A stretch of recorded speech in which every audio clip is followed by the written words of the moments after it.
Right now we're in Outside Bay on Naked Island. This is the location to where the Exxon Valdez was towed after it was pulled off of Bly Reef. Where offloading of oil and repair operations took place right here. And I don't know if you can see the barge in the background. Right behind me is a 24/7 oil spill response barge and crew.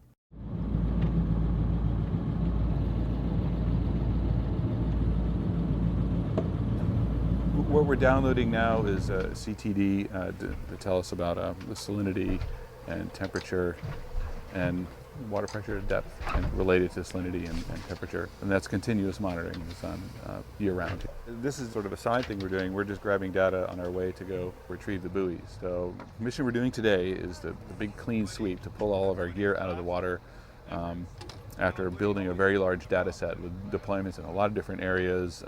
Every day we'd have a meeting where the scientists at JPL would take a look at the collected data so far and look for areas of interest or voids that they'd like filled. So often we're on the way somewhere and get tasked with moving the buoys somewhere else. So it's very active work. I like that a lot. I have two that are sitting right on top of each other right here. The mission of the Vixen, the boat that I'm on, is to be the fast buoy deploy and retrieve vessel. And we are deploying and retrieving 5 different kinds of drifters. And what a drifter does is measure ocean currents at different depths. We have drifters that sit on the surface that emulate oil spilled. We have ones that are drogued at 1 meter below the surface, also 10 meters below the surface, and 40 meters below the surface to get the really deep currents. What's the number on that buoy? So we throw these out when they leave the research area. We scoop them back up and redeploy them in a new spot determined by the JPL team. We equate it to putting a needle in a haystack and then taking that haystack and throwing it on a bumpy sea. And then you have to go find it. We want to learn to do science about the circulation of the waters of Prince William Sound, at different depths and different spatial and time scales, to get an idea of cyclonic flow maybe at the surface, maybe anticyclonic flow down below. We don't know. We're trying to learn about that. Using some high technology, the buoys have a GPS receiver and an iridium transmitter. So we can track them in real time, which you'll see today. We're going to be picking them up, but using a web interface, tell us exactly where the buoys are. And this boat zooms around probably 150 miles a day. We've been putting in here on the Sound, so we've seen a lot of Prince William Sound.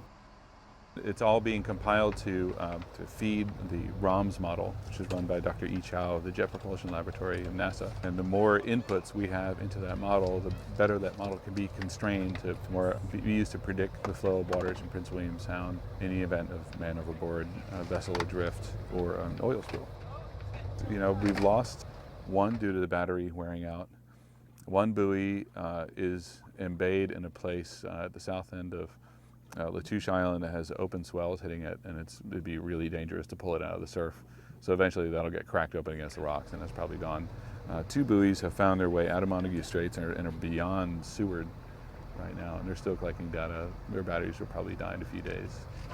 So we've lost about $10,000 or $12,000 worth a year in this equipment, but the data is valuable too, and the boat time to retrieve as well. So they're really not lost because they're providing us with information.